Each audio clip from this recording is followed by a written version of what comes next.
Hello friends, this is Sagar and welcome to Prime Mathematics. इस video में हम class 10th का चैप्टर नंबर 10 सर्कल्स को कंटिन्यू करेंगे और इसके एक्सरसाइज 10.2 को कंप्लीट करेंगे। तो चलिए स्टार्ट करते हैं। पिछले एक्सरसाइज में हमने पढ़ा था कि कोई वृत्त है और उसकी स्पर्श रेखा स्पर्श बिंदु से जाने वाली त्रिज्या पर लंब होती है ना। वृत्त की ऐसी त्रिज्या जो स्पर्श बिंदु से होकर जा रही है उसके लंबवत होती है स्पर्श रेखा। ये बात आपको ध्यान में होनी चाहिए। आज के टॉपिक में हम पढ़ने वाले हैं एक बिंदु से एक वृत्त पर स्पर्श रेखाओं की संख्या।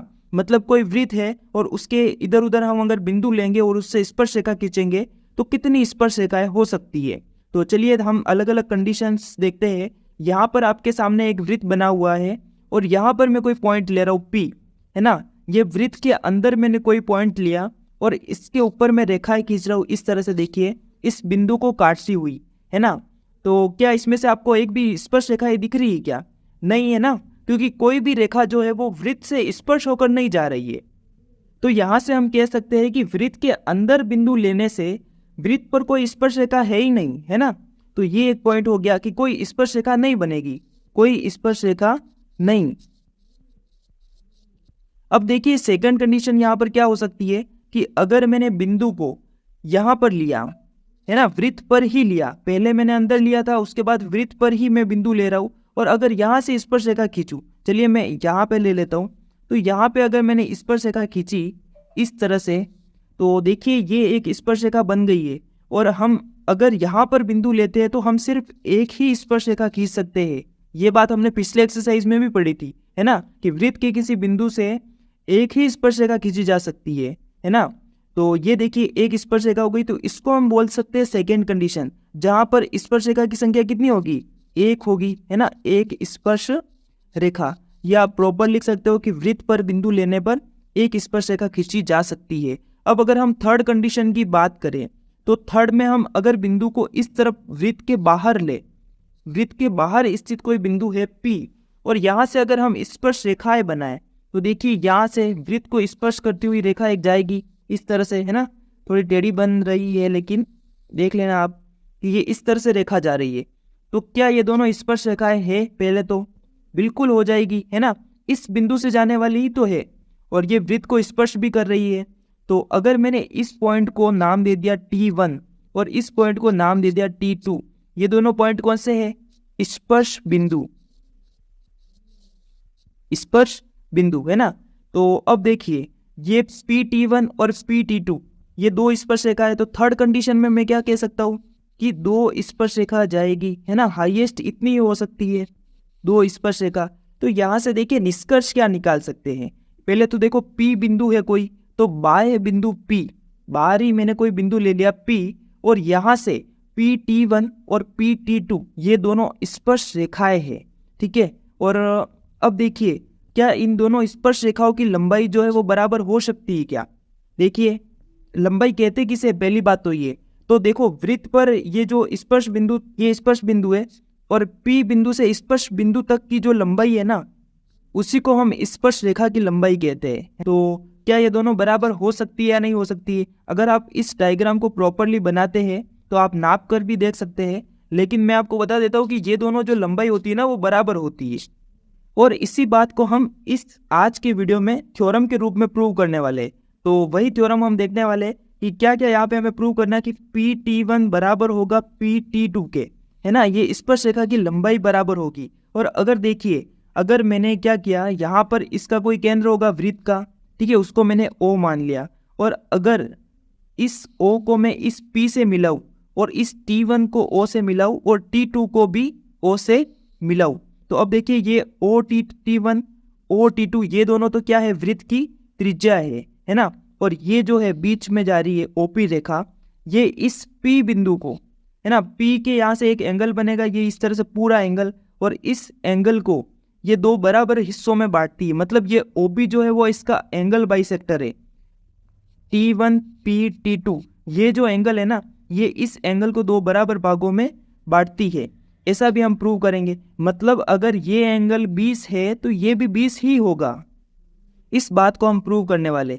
तो चलिए सीधा थ्योरम देखते हैं। थ्योरम 10.2, इसमें देखिए बाह्य बिंदु से वृत्त पर खींची गई स्पर्श रेखाओं की लंबाइयां बराबर होती है। ये बात हम ऑलरेडी पढ़ चुके हैं, अब इसको प्रूव भी हम करेंगे। तो यहाँ पर कोई बिंदु ले लेता हूँ मैं। पहले तो देखिए ये वृत्त का केंद्र O है और बाहरी बिंदु ले रहा हूँ मैं K ले रहा हूँ, है ना। तो इस K बिंदु से इस वृत्त पर स्पर्शरेखा खींचनी है। तो ये कोई मैंने 2 स्पर्शरेखा खींच ली। और अब देखिए ये जो पॉइंट है इसको हम बोलते हैं स्पर्श बिंदु। तो इसको मान लो S और इसको मान लो R, है ना। ये कोई 2 बिंदु है। अब देखिए इस केंद्र से इस S को अगर मैं मिलाऊंगा ना तो ये क्या हो गई, वृत्त की त्रिज्या हो गई। और इस R को भी यदि मैं मिलाता हूं, देखिए ये OS और ये OR, ये दोनों क्या है, ये दोनों वृत्त की त्रिज्या है ना, दिख रहा होगा आपको। और आपको पता ही है कि स्पर्श रेखा जो है वो स्पर्श बिंदु से जाने वाली त्रिज्या पर लंबवत होती है, मतलब ये 90 डिग्री होगा, है ना। और ये O को भी अगर हम K से मिलाएं इस तरह से, ये हम रचना कर रहे हैं, इसको मिला रहे हैं। और अब देखिए ये जो एंगल है ये दोनों भी बाइसेक्ट करते हैं, मतलब दोनों बराबर होते हैं, ऐसा हमें प्रूव करना है। तो चलिए थ्योरम को प्रूव करना स्टार्ट करते हैं। तो सबसे पहले दिया क्या है वो हम लिखने वाले हैं। तो दिया है हमें क्या पता है कि हमें पता है कि एक वृत्त है O केंद्र वाला और इसके बाह्य बिंदु K से 2 स्पर्शरेखा खींची गई है, इतना ही हमें पता है ना। तो इसी को लिख लेते हैं कि O केंद्र वाला एक वृत्त है तथा वृत्त के बाह्य बिंदु K से 2 स्पर्शरेखा,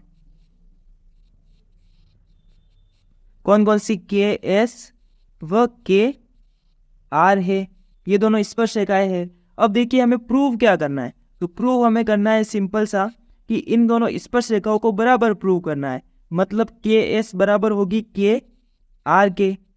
तो सिद्ध करना है KS बराबर होगी KR के, ऐसा हमें प्रूव करना है। और हमने देखिए थोड़ी सी रचना भी यहाँ पर की है ना। तो क्या किया हमने, O को S से मिलाया, R से मिलाया और K से मिलाया। तो सीधा हम लिख लेंगे कि OS OR व OK को मिलाया, ठीक है। अब देखिए हम यहाँ से प्रूव करना स्टार्ट करते हैं। तो ये सारी बातें हमने लिख ली। तो उत्पत्ति, जिसे इंग्लिश में प्रूफ बोलते हैं, और ये हम स्टार्ट कर रहे हैं। तो देखिए स्पर्श रेखा वृत्त की त्रिज्या पर लंबवत होती है, ये बात हमें पता है, जो कि मैं यहाँ पे देखो 90 डिग्री लिख भी चुका हूँ। तो इसी को हम लिखेंगे सबसे पहले, क्योंकि हम क्या जानते हैं, पहले से हम जानते हैं कि स्पर्श रेखा वृत्त की त्रिज्या पर लंब होती है, मतलब लंबवत होती है। तो इसलिए हम क्या कह सकते हैं, इसलिए ये दोनों एंगल बराबर होंगे, है ना। कौन कौन से, OSK और ORK। एंगल OSK बराबर होगा किसके, ORK के। और ये दोनों एंगल कितने होंगे, 90 डिग्री के होंगे, है ना। तो ऐसा भी लिख लो कि ये दोनों बराबर होंगे 90 डिग्री के। इसको आप समीकरण 1 मान लो, ठीक है। अब देखिए हम क्या कर रहे हैं, हम इन दोनों त्रिभुजों को ले रहे हैं। अगर हम इन दोनों त्रिभुजों, देख रही है आपको त्रिभुज दिख रहे हैं क्या, त्रिभुज OSK ये वाला त्रिभुज और त्रिभुज ORK ये वाला त्रिभुज, अगर इन दोनों त्रिभुज को हमने सर्वांग प्रूव कर दिया तो क्या ये दोनों, इसकी भुजाएं भी बराबर हो जाएगी या नहीं हो जाएगी। ऐसा हम पहले कई बार कर चुके हैं ना। तो इन दोनों त्रिभुज को हम पहले क्या कर देंगे, सर्वांग प्रूव कर देंगे। तो त्रिभुज कौन कौन सा ले रहे हैं हम, त्रिभुज OSK और त्रिभुज ORK, ये दो हम त्रिभुज ले रहे हैं। तो इन दोनों त्रिभुज में अगर हम बात करें तो देखो OK बराबर है OK के। सबसे पहले तो ये लिखेंगे जो उभयनिष्ठ भुजा है, कौन कौन सी, देखो OK बराबर हो जाएगी OK के। और ये दोनों जो भुजा है वो कैसी है, उभयनिष्ठ भुजा है। और फिर अगर हम बात करें कौन सी भुजा की, इसकी, ये देखिए ये दोनों क्या है, वृत्त की त्रिज्या है और ये दोनों बराबर होती है। तो OS बराबर हो जाएगी OR के। क्यों हो जाएगी, क्योंकि ये वृत्त की त्रिज्याएं हैं। और एक बात हमने देखो, ये एंगल, ये तो हम पहले ही लिख चुके हैं, तो एंगल भी बराबर होंगे। और ये समीकरण 1 से भी हमें दिखाई दे रहा है। तो एंगल कौन कौन सा, एंगल OSK बराबर होगा किसके, एंगल ORK के। और ये 90 डिग्री का एंगल है, समकोण है, इसलिए ये बराबर होगा, ठीक है। ये समकोण है, तो ये दोनों एंगल बराबर हो जाएंगे। तो यहाँ से हम क्या कह सकते हैं, देखो ये हमने दोनों त्रिभुज को सर्वांगसम प्रूव कर लिया। और कौन से नियम से किया? तो RHS नियम से, RHS सर्वांग समता नियम से त्रिभुज कौन कौन से? OS के सर्वांग सम हो जाएगा किसके? त्रिभुज ORK के, ORK के, ये हमने प्रूव कर लिया। तो अगर ये दोनों त्रिभुज सर्वांग सम हो गए तो क्या ये दोनों भुजाएं भी बराबर हो जाएगी? कैसे हो जाएगी? क्योंकि हमें पता है कि सर्वांग सम त्रिभुजों के संगत भाग बराबर होते हैं। यहां पर हम लिख भी सकते हैं कि अतः सर्वांगसम त्रिभुजों के संगत भाग बराबर होते हैं या समान होते हैं, बराबर होते हैं। और इसकी वजह से हम कह सकते हैं, इसलिए हम कह रहे हैं कि KS बराबर होगी किसके? KR के। और हैंस प्रूव, यही हमें प्रूव करना है ना, KS बराबर हो जाएगी KR के। और आपको पता है कि अगर ये दोनों त्रिभुज सर्वांगसम है तो इसके सारे एंगल भी बराबर होंगे, है ना। तो ये वाला एंगल इस एंगल के बराबर हो जाएगा। कौन कौन से एंगल? देखो, एंगल OKS, एंगल कौन सा? OKS बराबर हो जाएगा किसके? एंगल OKR के, OKR के बराबर हो जाएगा, है ना। तो ये बात भी आपको ध्यान रखनी है।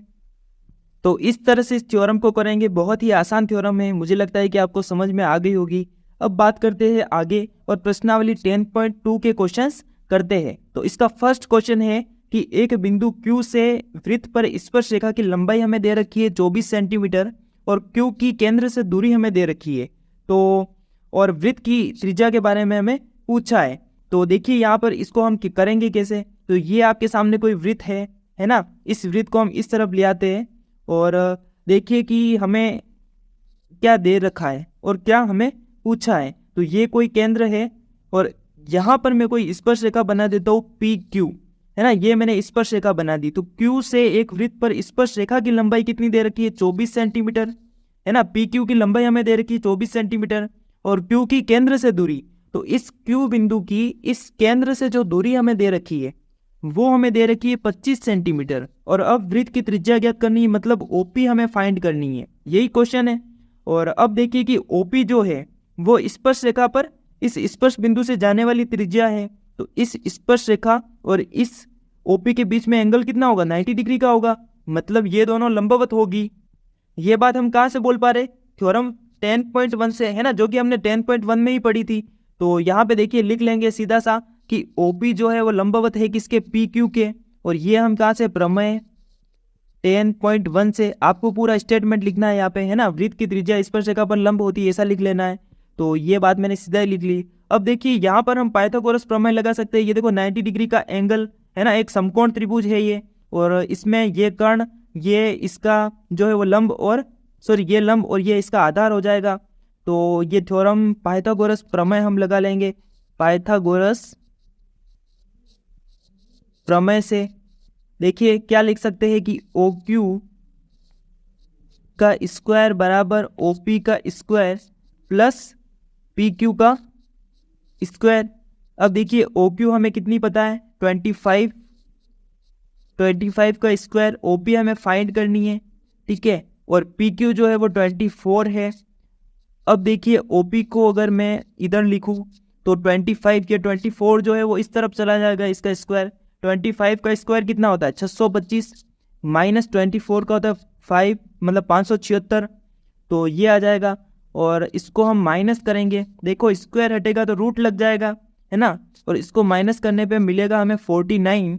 और 49 का अगर वर्गमूल निकाले हम तो 7 मिलता है।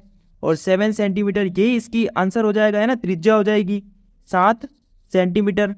अब बढ़ते हैं नेक्स्ट क्वेश्चन की तरफ। Question number 2। इसमें देखिए आकृति में TP TQ केंद्र O वाले किसी वृत्त की दो स्पर्श रेखाएं है। तो TP और TQ ये और ये दोनों स्पर्श रेखा है, बाएं बिंदु से आपको दिखाई दे रही है। तो यहाँ पे हमें एंगल दे रखा है POQ बराबर 110 सेंटीमीटर, है ना, सॉरी 110 डिग्री। तो PTQ हमें फाइंड करना है। PTQ कौन सा है? PTQ ये वाला एंगल हमें फाइंड करना है। तो देखिए यहाँ पर कैसे करेंगे इसको। आपको पता है कि ये जो है स्पर्श बिंदु है और ये वृत्त की त्रिज्या है और ये स्पर्श रेखा है। तो ये एंगल 90 डिग्री का होगा। ये थ्योरम 10.1 से, है ना, ये सारा वही से हो रहा है। बिल्कुल आसान सी चीज़ें हैं। तो इसको भी हम लिख लेंगे देखिए कैसे हम इसको करेंगे। इस डायग्राम को थोड़ा यहाँ से पकड़ के इसको थोड़ा साइड में लेके जाना पड़ेगा पहले तो। चलिए नहीं जा रहा है तो कोई बात नहीं, इसको यही रहने देते हैं। तो देखिए क्या क्या हमें पता है वो हम लिख लेते हैं पहले तो टी पी क्यू बराबर 90 डिग्री, ठीक है, और टी क्यू ओ ये 90 डिग्री। और ये हमें कहाँ से पता है, ये हमें 10.1 से पता है ना, प्रमेय 10.1 से। यहाँ पर आप लिख भी सकते हैं कि वृत्त की त्रिज्या स्पर्शरेखा पर लंब होती है, ऐसा पूरा स्टेटमेंट आपको लिखना है। अब देखिए ये एक चतुर्भुज बन रहा है, अगर ये 90 डिग्री हमें पता है, ये भी 90 डिग्री पता है, तो चतुर्भुज के चारों कोणों का योग कितना होता है 360 डिग्री, और 3 एंगल हमें ऑलरेडी पता है, तो हम लिख सकते हैं कि चतुर्भुज कौन सा, P T Q O. P T Q O में इस चतुर्भुज में देखो कौन कौन से angle, angle P plus angle O plus angle Q plus angle T, ठीक है, ये इन सब का योग कितना होगा 360 डिग्री। इसमें से हमें 3 एंगल पता है तो उनके मान हम यहाँ पर लिख लेंगे। तो 90, पी कितना है 90, और ये ओ हमें दे रखा है 110, और ये भी कितना 90, और प्लस टी ये हमें ज्ञात करना है, तो 360 डिग्री इसके बराबर हो जाएगा। अब देखिए इन तीनों का योग कितना होता है, कितना हो गया 290, है ना, 290 प्लस ये देखो एंगल टी क्या है, पी टी क्यू, इसका पूरा नाम लिख लेता हूं मैं, चलो, है ना, यही हमें पूछा है। तो पी टी क्यू बराबर 360 डिग्री। अब देखिए एंगल पी टी क्यू बराबर देखो 360 माइनस 290, तो ये हमें कितना मिल जाएगा, ये मिल जाएगा 70 डिग्री, और यही हमारा आंसर हो जाएगा। अब देखिए क्वेश्चन नंबर 3 की हम बात करते हैं। क्वेश्चन नंबर 3 है कि यदि एक बिंदु P से O केंद्र वाले किसी वृत्त पर PA और PB स्पर्शरेखा परस्पर 80 डिग्री के कोण पर झुकी हो, तो मतलब बाय बिंदु यहाँ पर कौन सा है, P है, और यहाँ पे देखिए एक वृत्त बना हुआ है, इसके बाय बिंदु में ले रहा हूँ P बिंदु, और ये वृत्त का जो है वो कोई केंद्र है O बिंदु, ठीक है। तो यहाँ पर PA और PB स्पर्शरेखा बनी हुई है, तो PA और ये बना दी मैंने PB, इसको मान लो A बिंदु, इसको मान लो B बिंदु। तो अब देखिए ये दोनों स्पर्शरेखा है, और ये कितने डिग्री के कोण पे झुकी हुई है, 80 डिग्री के कोण पे झुकी हुई है, मतलब ये जो एंगल है ना ये हमें 80 डिग्री दे रखा है। अब हमें पूछा है कि POA हमें ज्ञात करना है, तो POA मतलब ये वाला एंगल, तो यहाँ पे देखिए इसको इससे मिलाना पड़ेगा, इसको भी इससे मिलाना पड़ेगा, और P को O से मिलाना पड़ेगा। अब हमें पूछा कौन सा, POA, मतलब ये वाला एंगल हमें पूछा है। तो देखिए इसको कैसे कर सकते हैं, यहाँ पे हमें क्या पता है, पिछली थ्योरम में हमने देखा, प्रूव किया कि ये जो एंगल है ये इसके बराबर होता है ना, तो ये दोनों 40-40 के एंगल हो जाएंगे। मतलब इन दोनों त्रिभुज को अगर हमने सर्वांग प्रूव कर लिया तो ये दोनों एंगल बराबर हो जाएंगे। तो हमें इस क्वेश्चन में तो करना ही पड़ेगा, पूरा प्रूव करना पड़ेगा। तो देखिए हम सर्वांग प्रूव करते हैं सबसे पहले तो त्रिभुज कौन कौन से ले रहे हैं हम, POA, व त्रिभुज कौन सा, POB। इन दोनों त्रिभुज में हम बात करते हैं, तो PO बराबर हो जाएगा किसके, PO के। इसी तरह OA बराबर हो जाएगा OB के, क्योंकि ये दोनों वृत्त की त्रिज्या है, ये उभयनिष्ठ भुजा है, लिखते भी रहिए यहाँ पे, ठीक है। ये क्या है, वृत्त की त्रिज्या है, त्रिज्या दोनों बराबर होती है हमें पता है। और फिर देखो PA बराबर होगा किसके, PB के। कैसे बराबर होगा, ये दोनों वृत्त की बाह्य बिंदु से स्पर्श रेखाएं हैं, और आपको पता है कि बाह्य बिंदु से खींची गई वृत्त पर स्पर्श रेखाएं जो होती है वो क्या होती है, बराबर होती है। ये हमने 10.2 में पढ़ा है, प्रमेय 10.2 के अंदर हमने पढ़ा है। तो देखिए 3 भुजाएं जो है वो बराबर हो चुकी है, मतलब हम कह सकते हैं कि SSS नियम से ये दोनों त्रिभुज कौन कौन से, त्रिभुज POA सर्वांग सम हो जाएगा किसके, त्रिभुज POB के, है ना, ये दोनों त्रिभुज सर्वांग सम हो जाएंगे। अब देखिए अगर ये दोनों सर्वांग सम प्रूव हो गए तो हम क्या कह सकते हैं, एंगल APO बराबर होगा किसके, BPO के, है ना। APO ये वाला एंगल इस एंगल के बराबर होगा, तो दोनों 40-40 डिग्री के हो जाएंगे, ठीक है।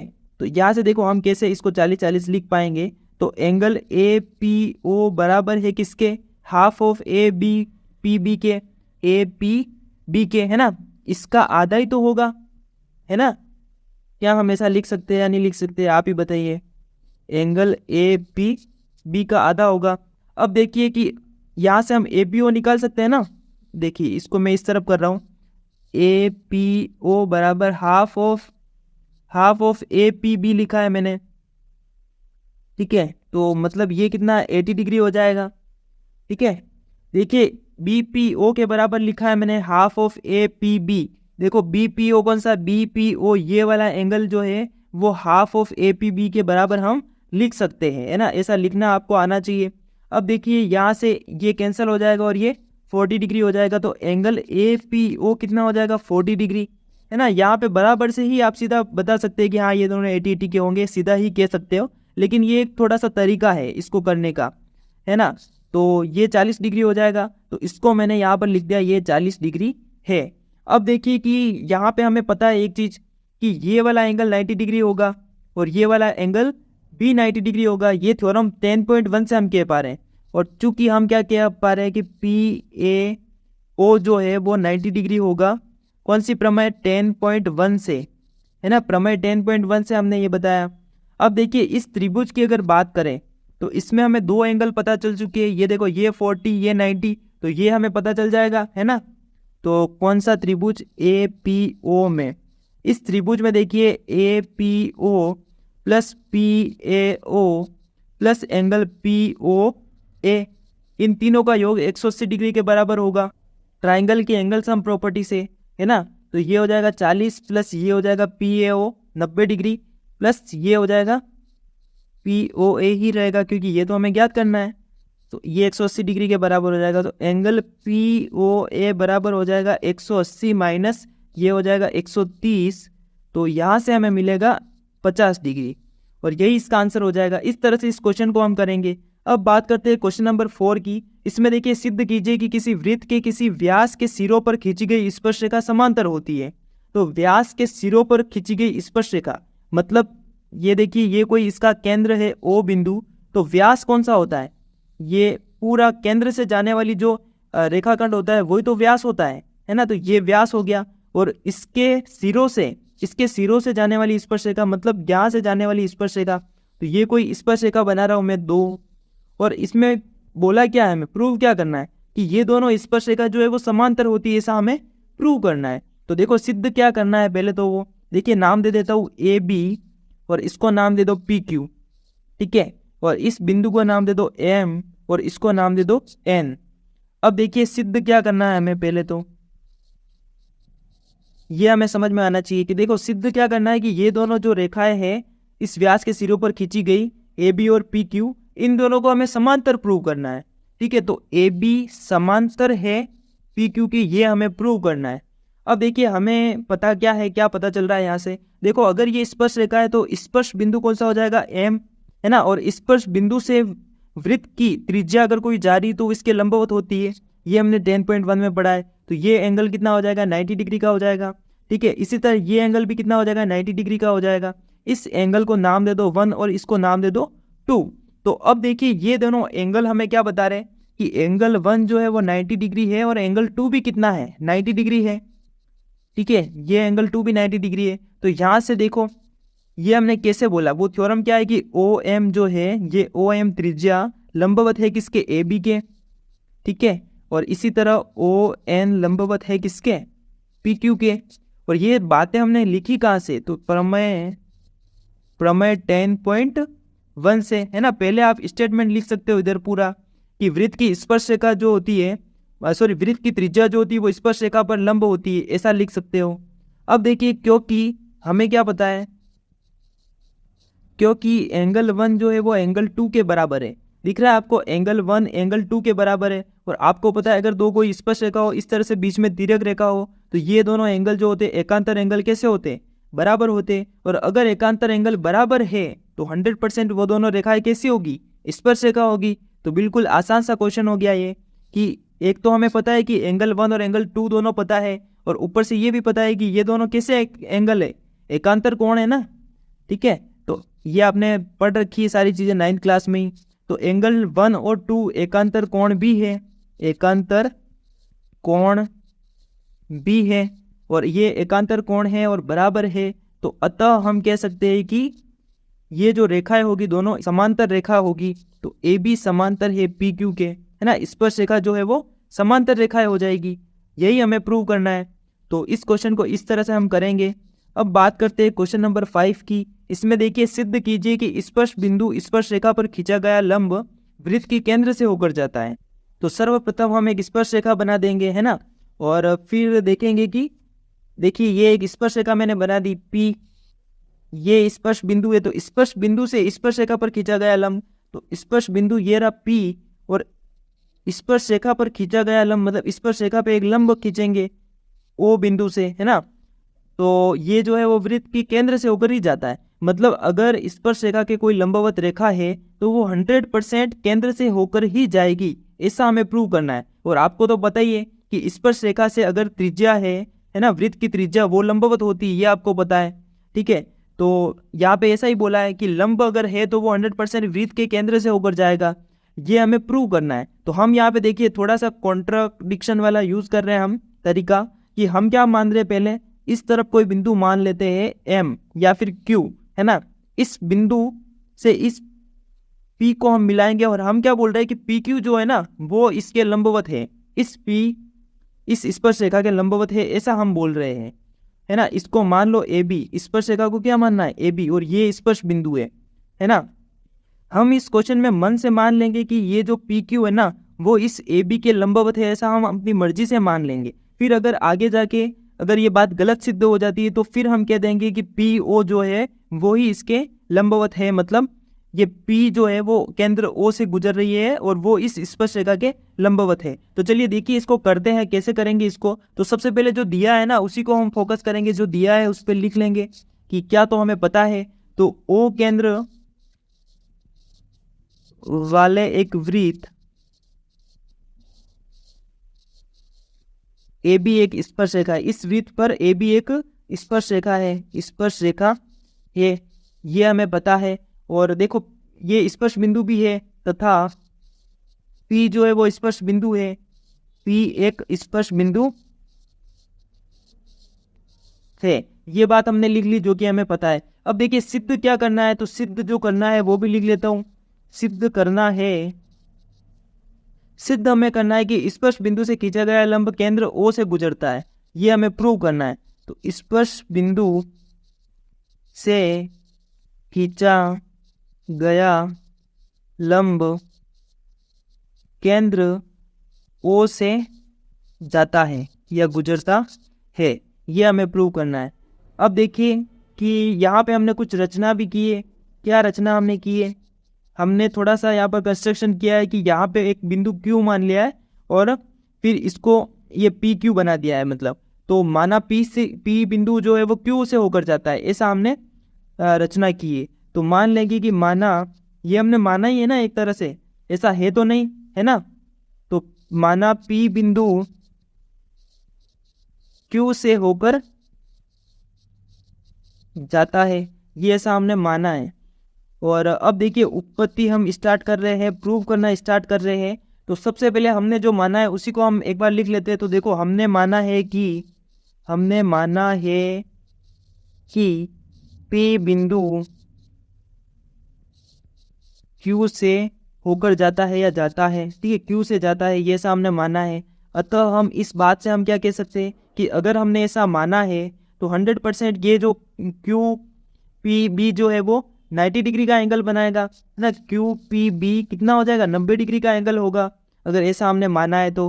क्योंकि हमने ये क्या माना, हमने इस Q को केंद्र मान लिया है, केंद्र नहीं माना है, कोई बिंदु मान लिया, और हमने ऐसा कहा है कि ये जो PQ है ना ये स्पर्शरेखा के लंबवत है, ऐसा हमने लिखा है। तो देखिए ये 90 डिग्री होगा 100%, और इसको आप समीकरण 1 मान लो। और फिर देखो एक्चुअल में रियलिटी क्या है वो उसको हम देखेंगे।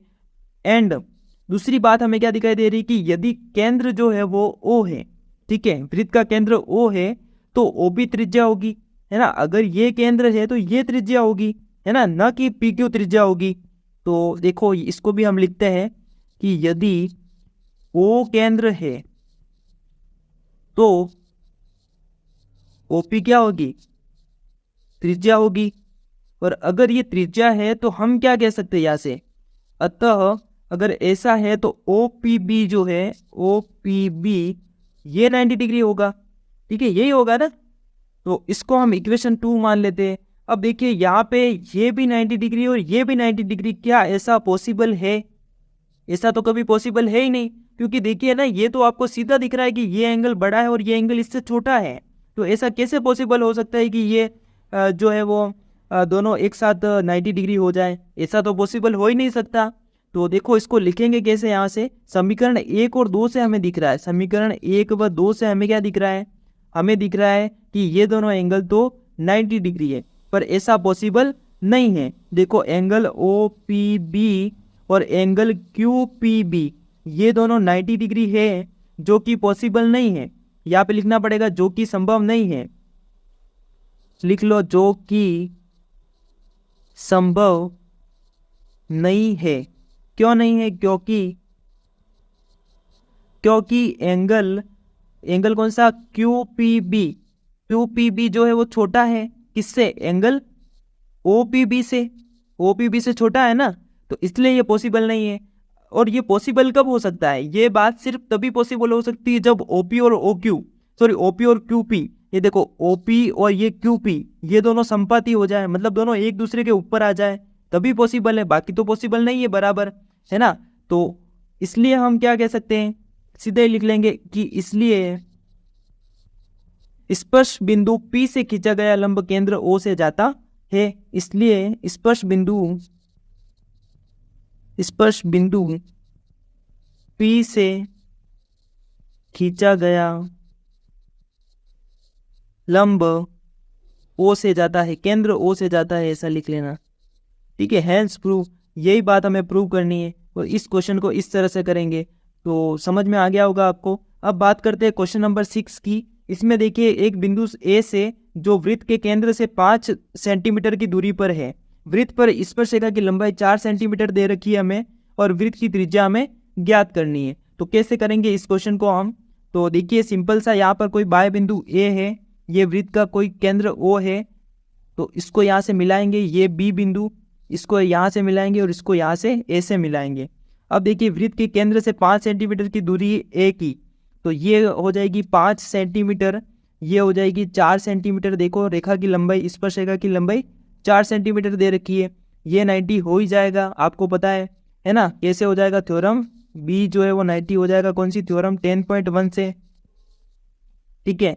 और यहाँ पे पाइथागोरस प्रमेय लगा के आप आसानी से इसकी ये लंबाई निकाल सकते हो, त्रिज्या निकाल सकते हो, बहुत ही आसान क्वेश्चन है, तो ये आप खुद कर लेंगे। अब देखिए क्वेश्चन नंबर 7 जो है वो दो सकेंद्रीय वृत्तों की त्रिज्या हमें दे रखी है।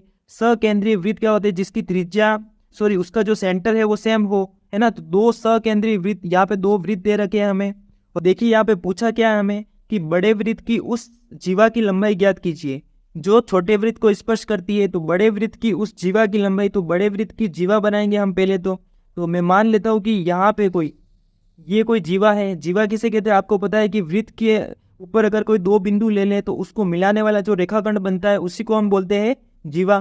तो ये ए बी इस बड़े वाले वृत्त की जीवा हो गई, ठीक है। ये कोई सेंटर है, ठीक है, इसको मान लो ओ। और अब देखो हमें ज्ञात क्या करना है, इस ए बी की लंबाई ज्ञात करनी है। तो हमें इसकी त्रिज्या दे रखी है 5 सेंटीमीटर और 3 सेंटीमीटर। तो हमें ये इस बड़े वृत्त की त्रिज्या तो दे रखी है कितनी, 5 सेंटीमीटर, और इस छोटे वृत्त की जो त्रिज्या है ना वो हमें दे रखी है 3 सेंटीमीटर। इस बिंदु को नाम दे दो P। अब देखिए फिर से यहाँ पर स्पर्शरेखा ए बी है और स्पर्श बिंदु से इस छोटे वाले वृत्त की जो त्रिज्या है OP, ये इस स्पर्शरेखा पर लंबवत होगी, है ना। तो ये एंगल कितना हो जाएगा, 90 डिग्री का हो जाएगा। और अब देखिए इसको क्वेश्चन को करते हैं हम। तो बड़े वृत्त की एक जीवा AB जो छोटे वृत्त को बिंदु P पर स्पर्श कर रही है ना।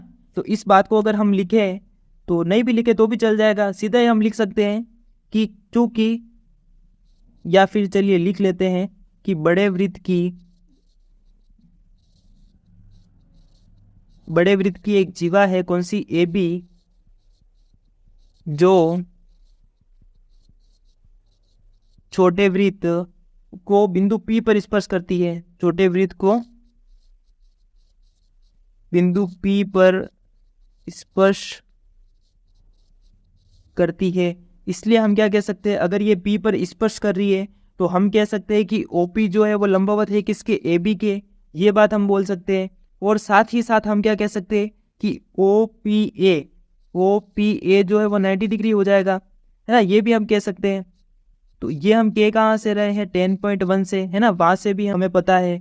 अब देखिए समकोण त्रिभुज कौन सा है, ये वाला, इसके अंदर अब हम पाइथागोरस प्रमेय लगाएंगे और इस ए पी को ज्ञात कर लेंगे, फिर पी बी भी पता चल जाएगी हमें, एक थ्योरम है जिससे, और फिर ए बी पूरी हम ज्ञात कर लेंगे। तो चलिए देखते हैं कैसे कर रहे हैं। समकोण त्रिभुज ले रहे हैं, कौन सा, ओ पी ए में।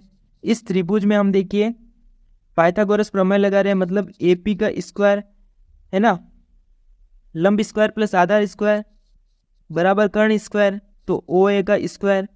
यहाँ से इसको सिंप्लीफाई करेंगे तो ए पी हमें फाइंड करना है, ठीक है। अब देखिए बराबर हम लिख लेते हैं, ओ ए जो है वो कितनी है हमारे पास में दे रखी है 5 सेंटीमीटर, तो 5 का स्क्वायर, ये माइनस ओ पी इस तरफ आएगी, ओ पी कितनी है 3 है, तो इसका स्क्वायर हो जाएगा। अब देखिए 25 में से अगर हम 9 माइनस करें तो कितना मिलता है हमें, तो यहाँ से ए पी जो है वो मिल जाएगी रूट के अंदर कितनी 16 है ना, 16 आ जाएगा, और यहाँ से 4 सेंटीमीटर, तो 4 सेंटीमीटर जो है वो हमें ए पी मिल चुकी है। अब देखिए कि ये जो वृत्त है, बड़े वाला वृत्त, इसमें जीवा ये ए बी है और ओ से ओ पी पर लंब है ना। देखो ये ओ केंद्र से ओ पी पर, इस मतलब इस ए बी पर ये ओ पी जो है वो लंबवत है। तो आपको पता है ना कि अगर ये कोई जीवा है तो केंद्र से डाला गया जो लंब होता है ना, वो इस जीवा को 2 बराबर भागों में बांटता है, मतलब समद्विभाजित करता है ना। ये थ्योरम आपने पढ़ी होगी। तो ये दोनों भुजाएं बराबर होगी, एपी बराबर होगा किसके, पीबी के, ठीक है। तो यहां से हम क्या लिखेंगे, देखिए चूंकि बड़े वृत्त में जीवा कौन सी, जीवा ए बी पर केंद्र ओ से ओपी लंब है, ओपी जो है वो लंब है किसके, ए बी पर, है ना। तो इसलिए हम क्या कह सकते हैं, अगर ये लंब है तो बिंदु पी जीवा को समद्विभाजित करता है ना, बाइसेक्ट करता है, जीवा ए बी को समद्विभाजित करता है, ये बात। अब देखिए अगर ये समद्विभाजित करता है, मतलब एपी अगर 4 सेंटीमीटर हमने ज्ञात की, तो ये भी 4 सेंटीमीटर हो जाएगी। तो यहाँ से हम क्या लिख सकते हैं, एपी बराबर बीपी बराबर 4 सेंटीमीटर, ठीक है। ये दोनों 4-4 सेंटीमीटर हो जाएगी। और हमें क्या ज्ञात करना है, ए बी की लंबाई ज्ञात करनी है। तो अतः सीधा ही लिख लेंगे कि जीवा की लंबाई, है ना, पूछा क्या हमें, वही पूछा, देखो बड़े वृत्त की जीवा की लंबाई। तो अतः बड़े वृत्त की जीवा की लंबाई क्या हो जाएगी, A P plus P B या बी पी बराबर, ये देखो 4 + 4, ये कितना हो जाएगा 8 सेंटीमीटर। इस तरह से हम इस जीवा की लंबाई ज्ञात करेंगे तो 8 सेंटीमीटर हमें मिल जाएगी। अब देखिए क्वेश्चन नंबर 8 की हम बात करते हैं। ये क्या दे रखा है हमें, इसमें है कि एक वृत्त के परिगत चतुर्भुज एबीसीडी खींचा गया है और सिद्ध कीजिए कि ये हमें सिद्ध करना है। तो देखिए एक वृत्त बना हुआ है और इसके चारों ओर एक चतुर्भुज दिखाई दे रहा होगा आपको एबीसीडी।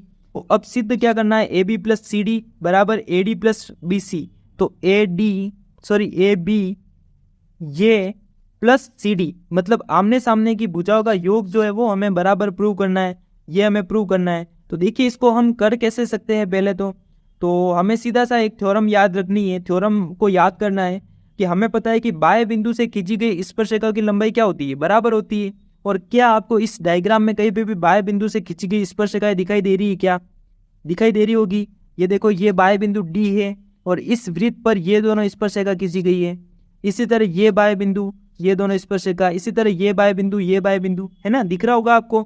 तो वही थ्योरम लगाएंगे हम और फिर इसको क्वेश्चन को करेंगे। तो कुछ फॉर्मेलिटीज है जो हमें करनी होती है और वो हम कर लेते हैं, तभी बोर्ड में हमें नंबर मिलते हैं ना। ये दिया है, सिद्ध करना है, ये सारी चीज़ें लिखनी होती है। तो दिया क्या है, हमें सीधा सा पता है कि एक वृत्त के परिगत चतुर्भुज एबीसीडी एक चतुर्भुज है, एबीसीडी एक चतुर्भुज है। और हमें क्या पता है, पी क्यू एस जो है ना, ये देखो ये क्या है, पी क्यू आर एस, ये सारे स्पर्श बिंदु दिखाई दे रहे हैं ना आपको।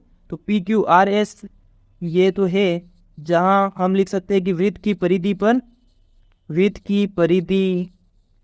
पर क्रमशः पी क्यू आर एस ये सब स्पर्श बिंदु है, ठीक है, स्पर्श बिंदु है, ऐसा हमें पता है। अब देखिए सिद्ध क्या करना है, हमें सिद्ध हमें करना है कि ए बी प्लस, देखो पहले से क्वेश्चन में भी लिखा हुआ है और हम फिर से लिख लेते हैं कि A D plus B C, ये हमें सिद्ध करना है। और देखिए हम सीधा यहाँ से प्रूफ स्टार्ट करते हैं। तो उत्पत्ति, अब हमें जो बात पता है वो सबसे पहले हम लिख लेते हैं कि वृत्त के बाएं बिंदु से खींची गई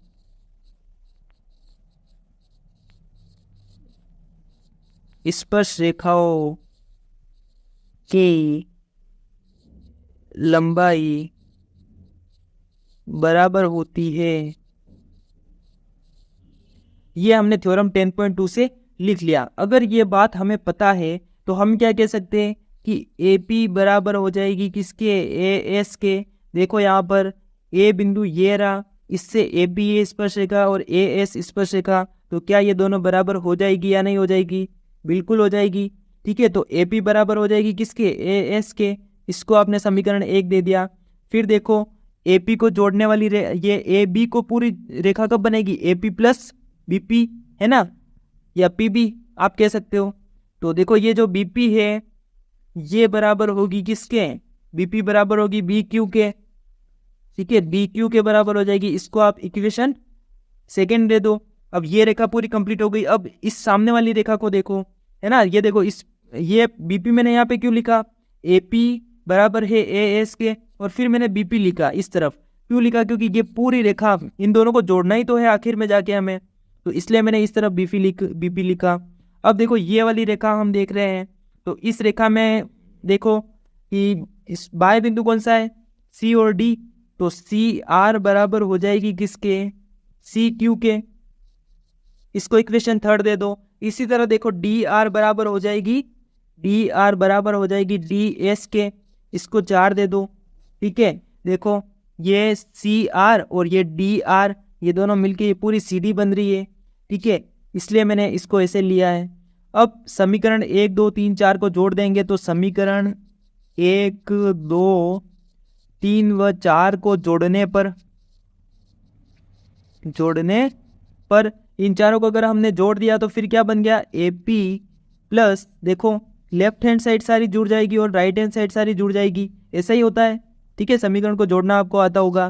तो AP BP plus CR plus ये हो गया DR, इन सबको मैंने एक तरफ वालों को जोड़ दिया। AS प्लस BQ प्लस हो गया CQ प्लस DS।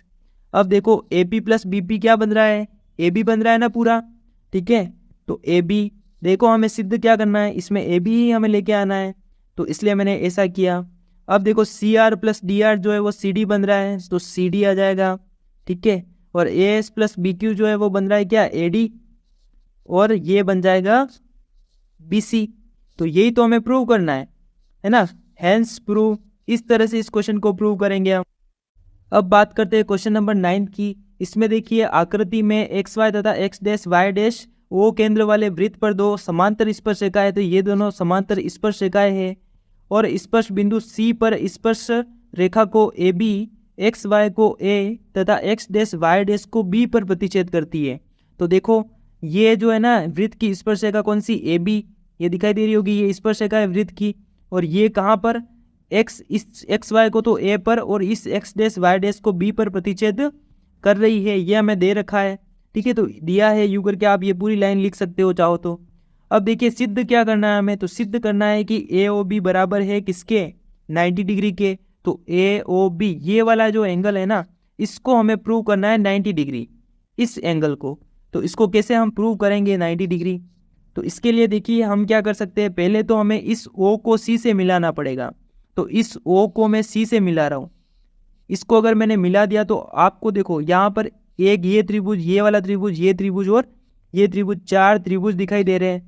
अब देखिए इसको प्रूव हम कैसे कर सकते हैं, तो अगर ये एंगल ये दोनों एंगल बराबर हो जाए और ये एंगल दोनों बराबर हो जाए, तो हम रेखिक युग्म की सहायता से अगर किसी रेखा पर कोण बने, सभी कोण जो होते हैं ना वो 180 डिग्री के बराबर होते हैं, ये हमें पता है ना। उसमें से अगर दो कोण बराबर होंगे तो हम उसको 180 डिग्री के बराबर लिख के क्या हम इस पूरे एंगल को जो है वो 90 डिग्री प्रूव कर सकते हैं क्या, आराम से, जितना भी आएगा, है ना।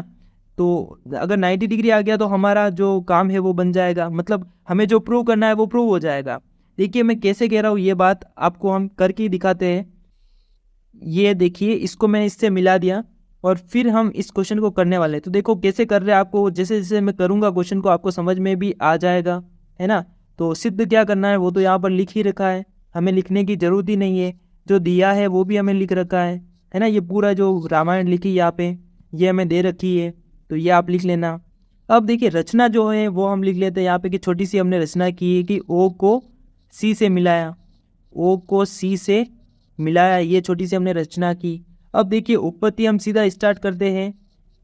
कर क्या रहे हैं हम, कैसे करना है इस क्वेश्चन को। तो देखो ये एंगल और ये एंगल, इन दोनों एंगल को हम बराबर प्रूव करना चाहते हैं, तो हम इन दोनों त्रिभुज को क्या कर लेंगे, सर्वांग प्रूव कर लेंगे। अगर हमने ऐसा किया तो ये दोनों एंगल भी बराबर हो जाएंगे। तो त्रिभुज कौन कौन से ले रहे हैं हम, त्रिभुज ए ओ पी व त्रिभुज ए ओ सी, ये दोनों त्रिभुज ले रहे हैं।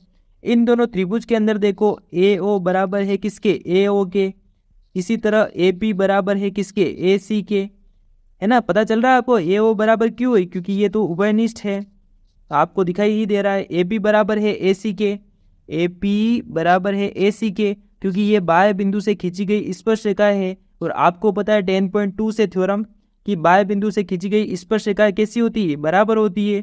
तो यहाँ पे आप लिख सकते हो कि बाह्य बिंदु से खींची गई स्पर्श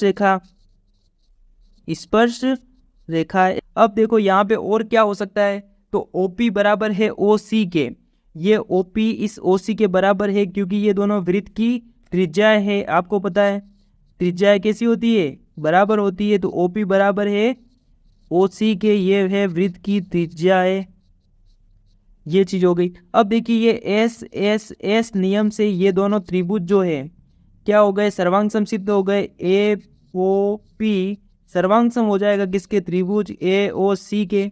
ये बात हम प्रूव कर चुके हैं। और अगर ये बात हम प्रूव कर ली हमने, तो हम क्या कह सकते हैं, एंगल ए ओ पी बराबर हो जाएगा किसके, एंगल ए ओ सी के। ये बात हम कहाँ से कह रहे हैं, सीपीसीटी से, है ना। सर्वांग सम त्रिभुजों के संगत भाग बराबर होते हैं, संगत कोण बराबर होते हैं। तो ये हमने लिख लिया। अब देखिए हम दो त्रिभुज की और बात करें, इन दोनों त्रिभुज की, तो इन दोनों त्रिभुज को भी ले लेते हैं हम। कौन कौन से है ये त्रिभुज, त्रिभुज है ये त्रिभुज है बी ओ सी, व त्रिभुज कौन सा है, बी ओ क्यू में। इन दोनों त्रिभुज की हम बात कर रहे हैं। अब देखिए इन दोनों त्रिभुज में भी सेम ओ बी बराबर है ओ बी के, उभयनिष्ठ है, ये आप लिख लेना। बी सी बराबर है किसके, बी क्यू के, क्योंकि ये स्पर्श रेखा है। फिर ओ क्यू बराबर है किसके, ओ सी के, ये त्रिज्या है। तो एस एस एस नियम से, एस एस एस नियम से कौन कौन से त्रिभुज, त्रिभुज बी ओ सी सर्वांग सम हो जाएगा किसके, त्रिभुज बी ओ क्यू के, है ना। ये दोनों त्रिभुज सर्वांग सम हो जाएंगे। और अगर ये दोनों त्रिभुज सर्वांग सम हो जाएंगे तो हम क्या कह सकते हैं, यहाँ से हम कह सकते हैं कि कोण बी ओ सी बराबर हो जाएगा बी ओ क्यू के। देखो है ना, बी ओ सी ये वाला कोण इस कोण के बराबर हो जाएगा, ऐसा हो गया। और इसको देखो, इसको तो आप समीकरण 1 दे दो, इसको आपने समीकरण 1 दे दिया और इसको आपने दिया समीकरण 2। अब देखिए कि यहाँ पर ये जो पी ओ क्यू, ये जो पूरा रेखा है ये क्या है, देखिए युग्म है। तो यहाँ पे आप लिखना चाहोगे कि चूंकि पी ओ क्यू एक रेखिक युग्म बना रहा है, ठीक है, बना, या फिर सीधा लिख लो है रेखिक युग्म है। अतः हम क्या कह सकते हैं, यहाँ से हम कह सकते हैं कि ये चारों के चारों कोण, ये कोण, ये कोण, ये सबका योग कितना होगा, 180 डिग्री होगा, है ना। एक रेखा पर बने कोणों का योग कितना होता है, 180 डिग्री होता है। तो हम लिख लेंगे कि चूंकि, इसलिए, सॉरी यहाँ पे इसलिए लिखना पड़ेगा, चूंकि और इसलिए का फर्क भी आपको पता होना चाहिए। तो इसलिए हम क्या लिख पाएंगे कि angle A O P plus angle A O C plus angle B O C plus angle B O Q बराबर है किसके, 180 डिग्री के। और समीकरण 1 में देखो ए ओ पी और ए ओ सी बराबर है, तो ए ओ पी और ए ओ सी बराबर है। और हमें एंगल कौन सा चाहिए, ये बीच वाला एंगल ए ओ सी हमें चाहिए ना, ए ओ सी, ये वाला एंगल और ये वाला एंगल चाहिए। तो मैं ए ओ सी के बराबर क्या लिख लूंगा, देखो सॉरी ए ओ पी के बराबर मैं लिख लूंगा ए ओ सी, तभी मुझे ए ओ सी मिलेगा। ये एंगल ए ओ पी है, इसकी जगह मैं लिख लेता हूँ ए ओ सी, क्योंकि मुझे ए ओ सी ही चाहिए। तो ये angle A O C plus मुझे दूसरा एंगल कौन सा चाहिए, BOC, ये वाला एंगल चाहिए। तो मैं क्या करूँगा, BOQ की जगह पे लिखूंगा, है ना, BOQ की जगह पे BOC लिख लूंगा, क्योंकि देखो ये समीकरण 2 से ये दोनों बराबर है। तो angle BOC plus angle BOC ऐसा लिख लूंगा यहाँ पे। अब देखो ये क्या हो जाएगा, twice of AOC plus twice of BOC बराबर 180 डिग्री। यहाँ से अगर मैंने 2 को कॉमन लिया तो AOC प्लस BOC बराबर कितना हो जाएगा, 180 डिग्री हो जाएगा। तो angle AOC plus angle BOC 180 बटा 2 आ जाएगा, है ना, उस तरफ भाजक में चला जाएगा, तो ये हो जाएगा 90 डिग्री। अब देखो एंगल AOC और BOC मिलके क्या बना रहे, देख लो। अब इसको हटा देते हैं बिल्कुल ही, और फिर देखो ये OC है, तो एंगल AOC ये वाला एंगल और ये एंगल, ये दोनों मिलके तो क्या बन रहा है, AOB बन रहा है ना, पूरा एंगल AOB। तो एंगल AOB बराबर हो जाएगा कितना, 90 डिग्री। और यही तो हमें प्रूव करना है। इस क्वेश्चन को हम इस तरह से करेंगे, बिल्कुल आसान क्वेश्चन है, ठीक है। अब बात करते हैं क्वेश्चन नंबर 10 की। इसमें देखिए, सिद्ध कीजिए कि किसी बाह्य बिंदु से किसी वृत्त पर खींची गई स्पर्श रेखाओं के कोण स्पर्श बिंदुओं को मिलाने वाले रेखाखंड द्वारा केंद्र पर अंतरित कोण का समपूरक होता है। तो बाह्य बिंदु से किसी वृत्त पर खींची गई स्पर्श रेखा, तो सबसे पहले हम बाह्य बिंदु ले लेंगे एक P, और उससे किसी वृत्त पर स्पर्श रेखा खींच लेंगे। तो ये लो स्पर्श रेखा खींच ली हमने, ठीक है, ये स्पर्श रेखा बना दी। अब देखो यहाँ पे भी कोई तो बिंदु होगा AB, इसको मैंने मान लिया, और फिर एक वृत्त का केंद्र O बिंदु, और इसको मैं इससे मिला रहा हूँ, इसको मैंने इससे मिला दिया, ऐसे मैंने मिला दिया। अब देखो हमें पूछा क्या है, उसको ध्यान में रखना है, सिद्ध क्या करना है। तो किसी बाह्य बिंदु से किसी वृत्त पर खींची गई स्पर्श रेखाओं के बीच का कोण, मतलब ये वाला कोण है ना, यही कोण हुआ। स्पर्श बिंदु को मिलाने वाले रेखाखंड द्वारा केंद्र पर अंतरित कोण का संपूरक होता है। तो स्पर्श बिंदुओं को मिलाने वाले रेखाखंड, स्पर्श बिंदुओं को मिलाने वाला रेखाखंड कौन सा है, देखो ये तो क्या है, वृत्त की त्रिज्या है। और अगर मैं स्पर्श बिंदुओं को मिला दूं, ये देखो ये मैंने मिला दिया, तो ये जो रेखाखंड है ना, इस रेखाखंड द्वारा केंद्र पर अंतरित कोण, इस रेखाखंड द्वारा केंद्र पर जो अंतरित कोण है का संपूरक होता है, इस कोण का संपूरक होता है। कौन सा कोण, ये वाला कोण। समझ में आ गया क्या आपको, मतलब एंगल P, मतलब ये कोण और ये कोण एंगल O, ये दोनों कोणों का योग कितना होगा, 180 डिग्री होगा। ये कहना चाह रहा है, इस चीज को ही हमें प्रूव करना है। संपूरक होने का मतलब क्या है, दो कोणों का योग अगर 180 डिग्री हो तो वो दोनों कोण कैसे होते हैं, संपूरक कोण होते हैं। और हमें बोला है कि इस रेखाओं, स्पर्श रेखाओं के बीच का कोण, ये वाला कोण, इस स्पर्श बिंदुओं को मिलाने वाले रेखाखंड द्वारा केंद्र पर अंतरित कोण, केंद्र पर अंतरित कोण होने वाला ये कोण है ना, AOB, ये वाला कोण, दोनों कोण संपूरक होते हैं, ये हमें प्रूव करना है। आशा है कि आपको क्वेश्चन समझ में आ गया होगा। अब हम इसको करने जा रहे हैं, तो कैसे हम इसको करेंगे, तो सीधा ही हमें पता है, चूंकि हमें क्या पता है, ये एंगल तो कितना होगा, 90 डिग्री होगा, पता है ना आपको, है ना, और ये एंगल भी 90 डिग्री होगा। तो इन दोनों बातों को हम लिख लेंगे, क्योंकि देखो AP लंबवत है किसके, OA के, ठीक है, और PB भी लंबवत है किसके, PB लंबवत है OB के। क्या आपको ये बात समझ में आ रही है, ये मैंने कहाँ से लिखा, प्रमेय 10.1 से। ये देखो PB इसके लंबवत है ना, OB के, और AP लंबवत है OA के, ये मैंने लिख लिया। और इस बात से मैं क्या कह पा रहा हूँ, चूंकि इसलिए मैं कह पा रहा हूँ कि एंगल कौन कौन से, एंगल A जो है वो 90 डिग्री होगा, एंड एंगल B भी 90 डिग्री होगा। ये बात हमें ऑलरेडी पता है। अब ये देखो चतुर्भुज बन रहा है, कौन सा चतुर्भुज, चतुर्भुज बन रहा है APBO।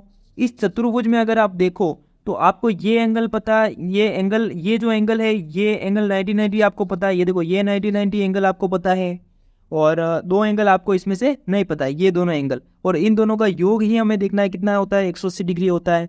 तो देखो angle A plus angle P plus angle B plus angle O, इन सब का योग होता है कितना, 360 डिग्री, चतुर्भुज के चारों कोणों का योग।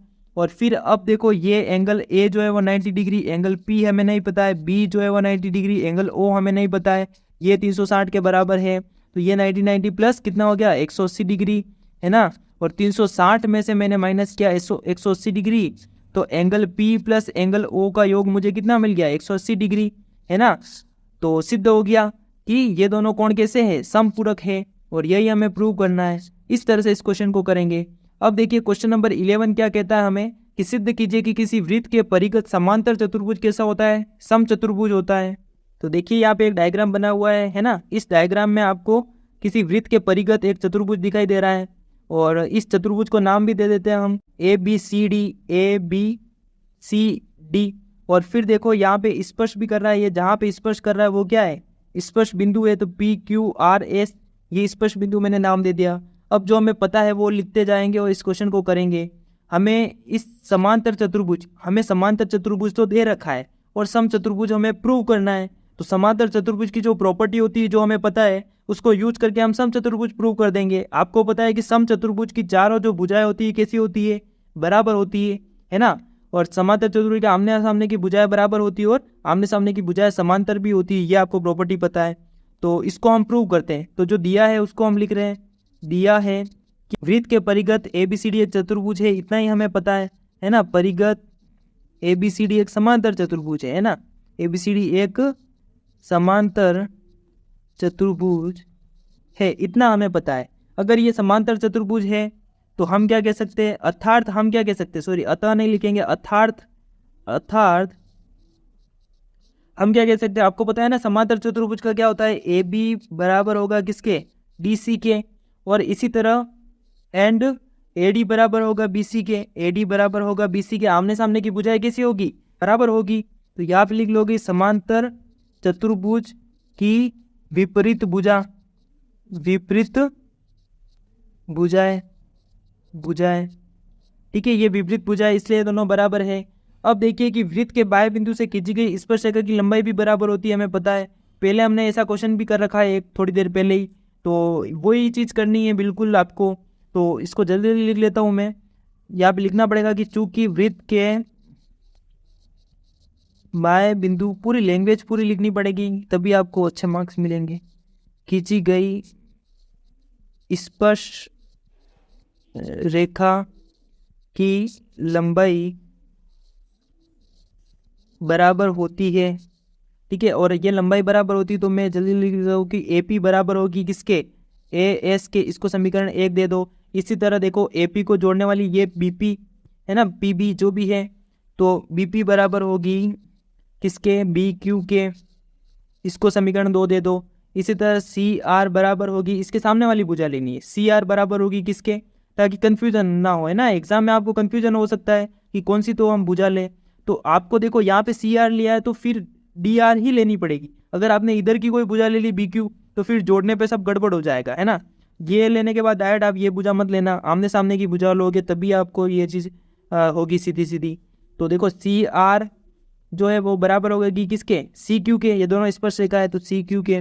फिर देखो ये DR बराबर होगी DS के, DR बराबर होगी DS के। देखो मैंने DR को इस तरफ ही क्यों लिखा, पता चल रहा है क्या क्यों लिखा। देखो CR में अगर मैं DR जोड़ूंगा तभी तो CD बनेगी, इसलिए मैंने इसको इस तरफ लिखा, ठीक है। तो देखो अब इन सबको जोड़ रहे हैं हम, तो समीकरण 1 + 2 + 3 + 4 करने पर जब हम इनको जोड़ेंगे तो फिर क्या होगा, देखो सबको जोड़ रहे हैं हम, तो AP + BP + CR + DR बराबर हो जाएगा AS + BQ + CQ + DS। इन सबको मैंने जोड़ा तो मुझे मिला देखो AB + AB। ये देखो AP + BP AB मिलेगा, ठीक है। ये हो जाएगा CD हो जाएगा, है ना, CD। तो वही जो हमने पिछले क्वेश्चन में किया था वो मिल जाएगा, AB + CD मिल जाएगा। और इस तरफ मिल जाएगा मुझे AD + BC। अब आपको क्या पता है, दिया है AB बराबर DC और AD बराबर BC, ये आपको दे रखा है।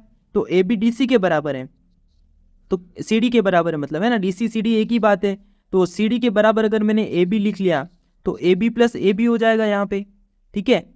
और इसी तरह यहाँ पे भी देखो AD जो है वो बराबर है BC के, तो यहाँ पे BC + BC हो जाएगा, ठीक है। इसकी जगह मैं BC लिख रहा हूँ तो BC + BC। और यहाँ से देखो ट्वाइस ऑफ AB बराबर होगा किसके, ट्वाइस ऑफ BC के। तो 2 से 2 कैंसिल हो जाएगा, तो यहाँ पे AB बराबर आ जाएगा किसके, BC के। ऐसा मुझे मिल गया। अगर AB बराबर BC मिल गया मुझे, तो देखो सबसे पहले तो इसको आप इक्वेशन दो कुछ ना कुछ, है ना। तो इसको इक्वेशन देनी पड़ेगी मुझे, कौन सी, एक तब अगर इसको 1 दूंगा तो इसको मुझे 2 3 4 ऐसे देना पड़ेगा। तो इसको दे दो आप 2, इसको दे दो 3, इसको दे दो 4, इसको दे दो 5 और इस इक्वेशन को दे दो 6।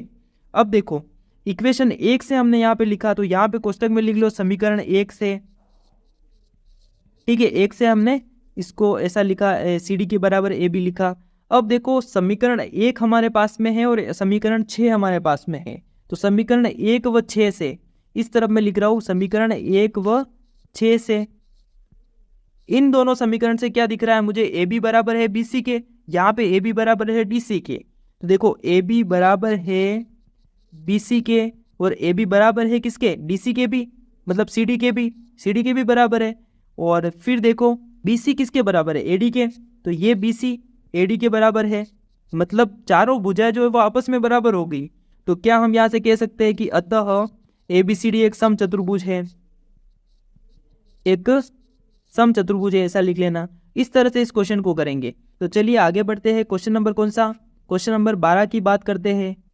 इसमें है कि 4 सेंटीमीटर त्रिज्या वाले एक वृत्त के परिगत एक त्रिभुज एबीसी इस प्रकार खींचा गया है। देखो ये वृत्त है और इसके परिगत एबीसी एक त्रिभुज खींचा हुआ है और किस प्रकार है कि बीडी और डीसी की लंबाई 8 सेंटीमीटर और 6 सेंटीमीटर है। बीडी और डीसी, बीडी कहाँ है, ये देखो 8 सेंटीमीटर दे रखा है और ये 6 सेंटीमीटर दे रखा है, ठीक है, जिनमें स्पर्श बिंदु डी द्वारा बीसी विभाजित है। तो स्पर्श बिंदु डी कौन सा है, ये देखो ये डी और इससे बीसी विभाजित है, ठीक है, ये देखो बीसी को विभाजित कर रखा है, ठीक है। और फिर बोला है कि ए बी और ए सी की लंबाई हमें ज्ञात करनी है। तो ए बी और ए सी इसकी और इसकी दोनों की लंबाई मुझे ज्ञात करनी है। तो देखो कैसे कर सकते हैं इस क्वेश्चन को, ये थोड़ा लेंथी क्वेश्चन है, ठीक है, तो आराम से इसको समझना है आपको। तो देखो सबसे पहले तो ये वृत्त जो है वो यहाँ पे स्पर्श कर रहा है, तो ये स्पर्श बिंदु होगा कोई ना कोई, तो इसको मैंने मान लिया एफ और इसको मैंने मान लिया ई, है ना, इसको मैंने नाम दे दिया। फिर देखो ये त्रिज्या जो है वो 4 सेंटीमीटर हमें दे रखी है, तो इसको मैंने 4 सेंटीमीटर लिख लिया।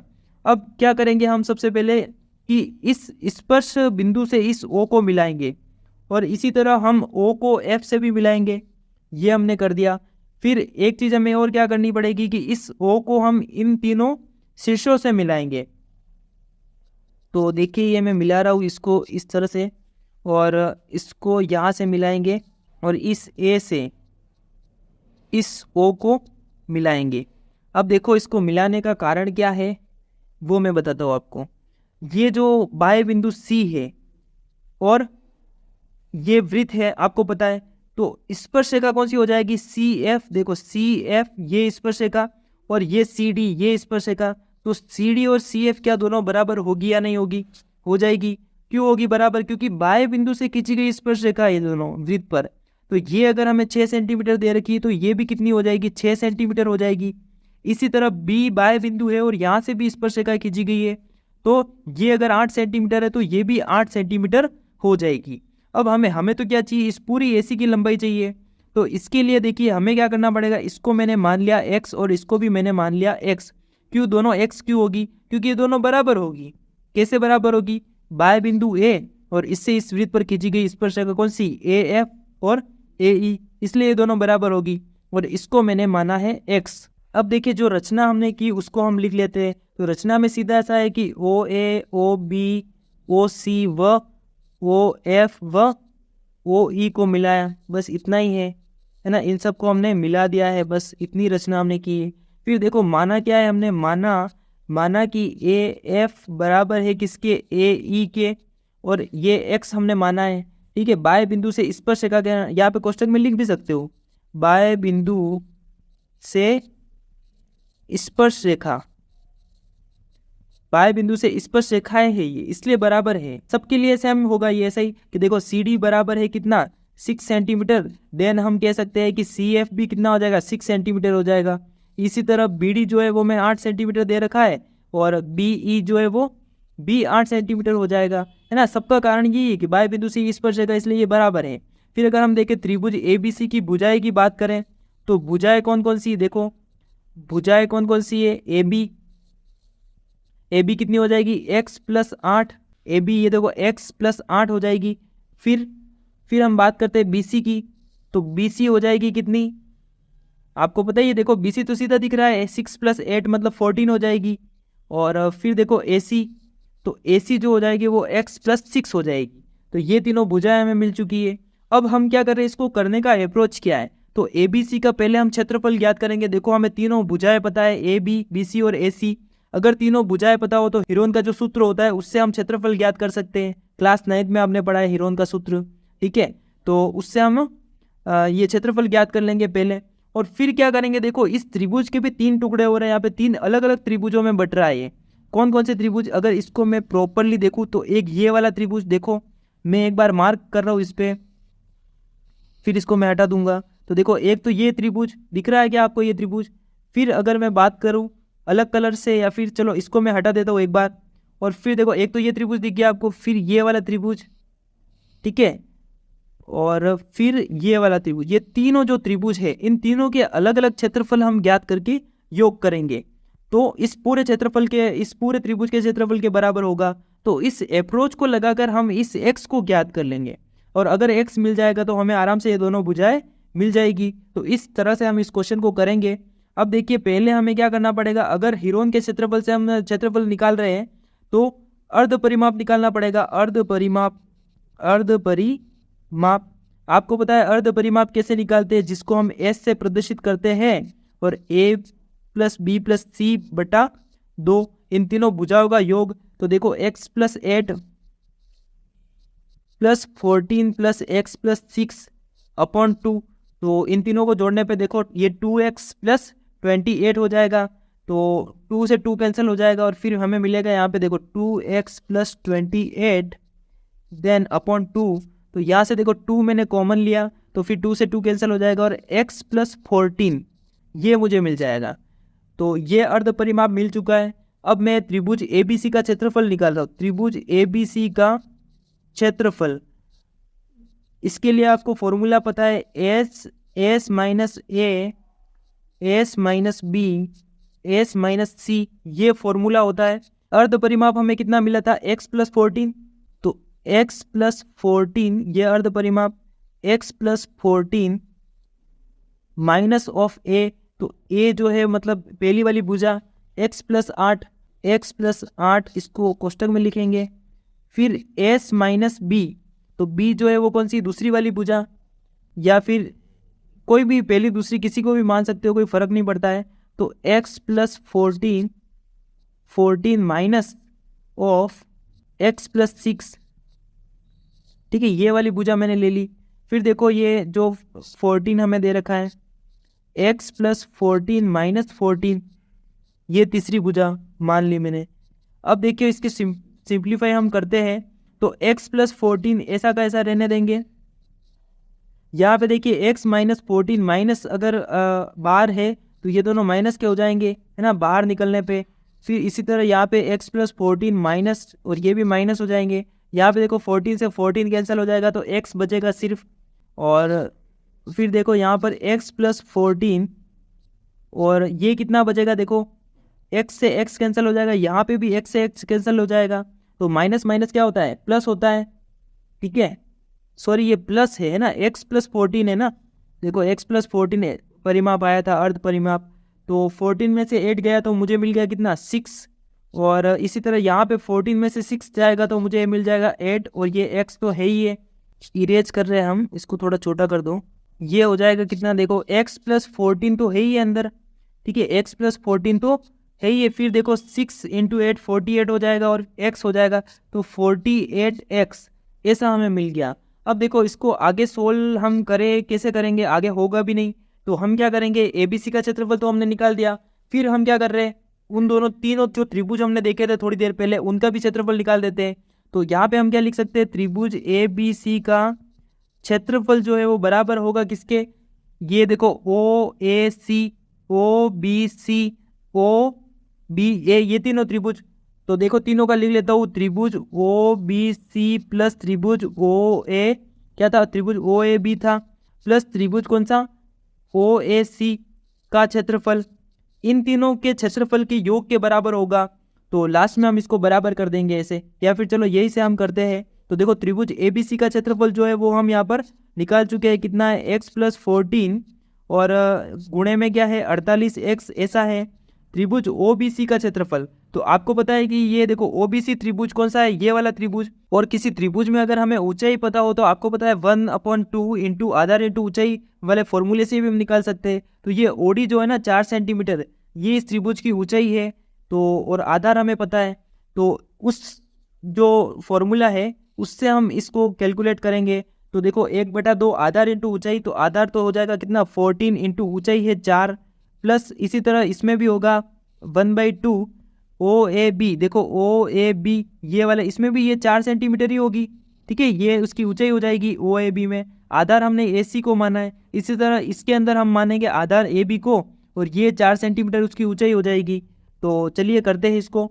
देखो x+6 जो है वो x+6 उसकी आधार हो जाएगा, और 4 सेंटीमीटर उसकी ऊंचाई हो जाएगी 1/2, इसमें x+8 जो है उसका आधार, और 4 सेंटीमीटर उसकी ऊंचाई। देखो 2 से ये 4 कैंसिल हो गया 2 टाइम, इसमें भी ये 2 टाइम, और यहाँ पे भी ये 2 टाइम कैंसिल हो जाएगा। तो देखो x+14 जो है वो x+14 और ये 48x, ये तो यू का यू। फिर देखो यहाँ पे बचा क्या, ये 14 को 2 से गुणा करेंगे तो 28, ठीक है। तो 28 प्लस यहाँ पे देखो ये इसका इसमें मल्टीप्लाई होगा तो 2x+12, 2x+12, और उसमें देखो 2 का इसमें मल्टीप्लाई करेंगे तो 2x+8 का 8 2 16, ये हो जाएगा। अब देखो इसको सिंप्लीफाई करना है बस, बाकी और कुछ नहीं करना है। तो ये 14 और ये 48x, देखो 2x+2x कितना हो जाएगा 4x, है ना, प्लस 12 प्लस 16 प्लस 28 कितना हो जाएगा 56। देखो यहाँ पे मैं क्या कर रहा हूँ, 4 को कॉमन ले सकता हूँ, ठीक है। 4 को कॉमन अगर मैंने ले लिया तो x+14 ऐसा बचेगा अंदर। और अब देखो, अब मैं जो है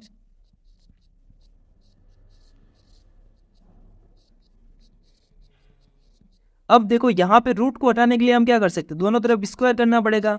रूट को हटाने के लिए दोनों तरफ स्क्वायर करूंगा तो इस स्क्वायर से ये रूट कैंसिल हो जाएगा, ठीक है। तो इधर बचा क्या, सिर्फ x+14 बचा, 48x तो है ही ये।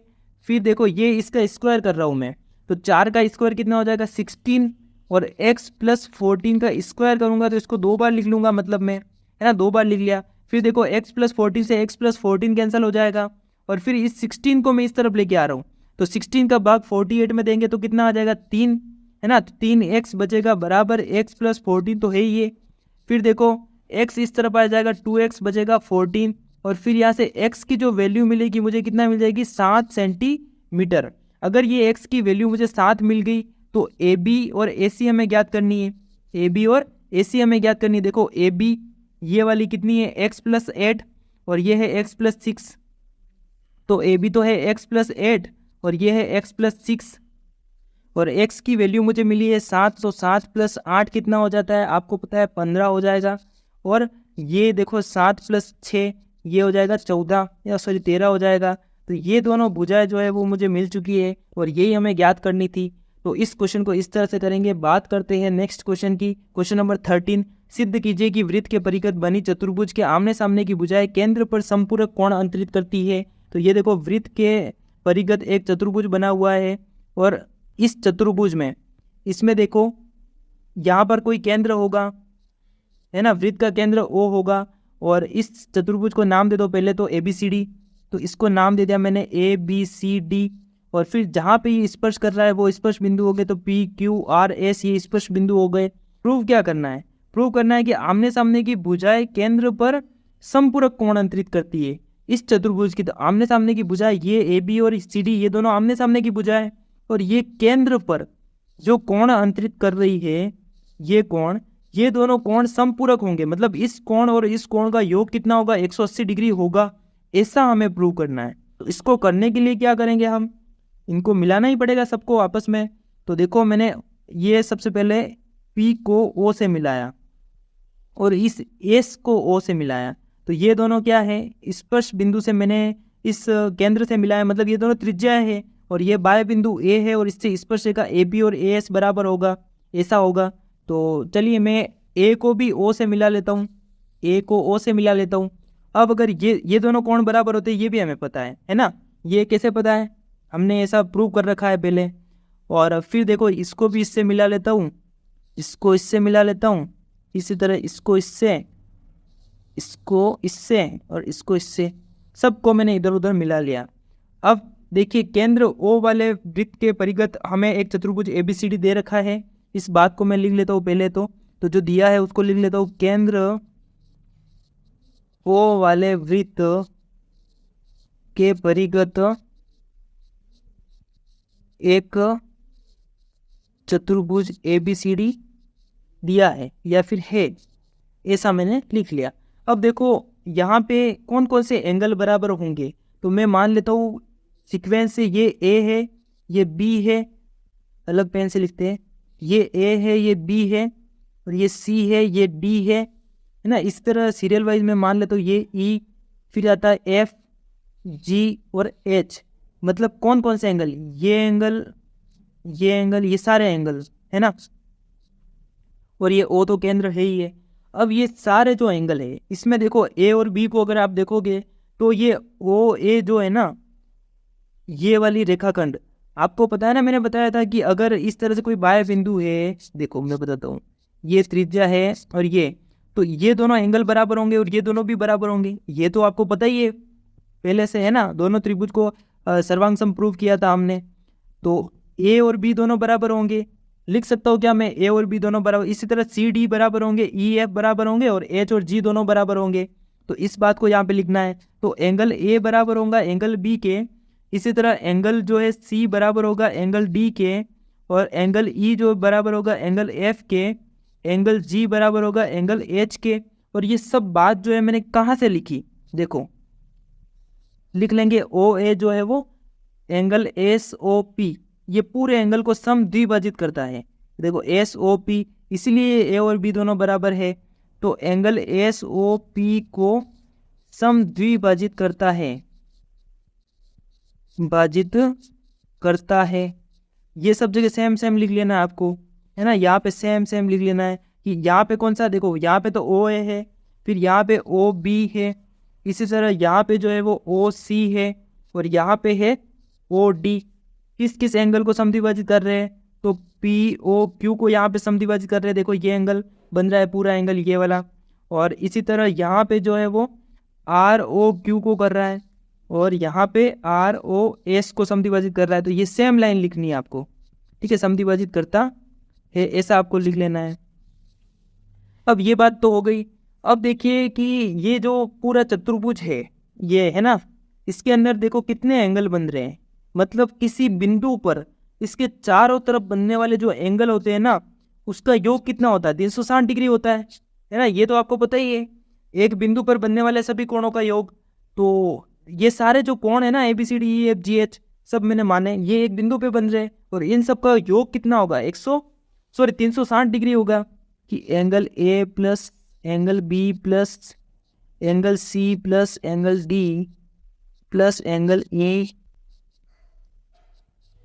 G प्लस एंगल H, इन सब का कोण जो होता है, योग जो होता है वो 360 डिग्री होता है। अगर आपको पता है एंगल A और एंगल B बराबर है, तो एंगल A की जगह पे एंगल B लिख सकता हूँ क्या मैंने एंगल A की जगह पे ही क्यों लिखा, आप बताइए क्यों लिखा, क्योंकि मुझे ये B और C चाहिए, ठीक है, B चाहिए ना, तो एंगल A की जगह पे मैंने B लिख लिया। मतलब ये कोण को और ये कोण को, इन दोनों कोण का योग मैं 180 डिग्री प्रूव करना चाह रहा हूँ, तो इसलिए मैंने एंगल A की जगह पे एंगल B लिख लिया।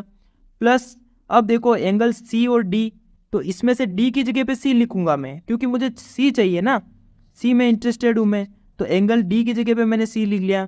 इसी तरह देखो एंगल E और एंगल F में, देखो आपको कौन सा चाहिए, F चाहिए और G चाहिए, तो देखो एंगल F लिख लिया मैंने यहाँ पे F है ही है, और G चाहिए तो मैं H की जगह पे G लिख लेता हूँ, ये हो गया। अब देखो यहाँ से twice of angle B plus twice of angle C plus twice of angle F plus twice of angle G, ठीक है, ये सब ट्वाइस। अब देखो यहाँ से 2 कॉमन मिल रहा है, तो angle B plus angle C plus angle F plus angle G, और ये 360 डिग्री।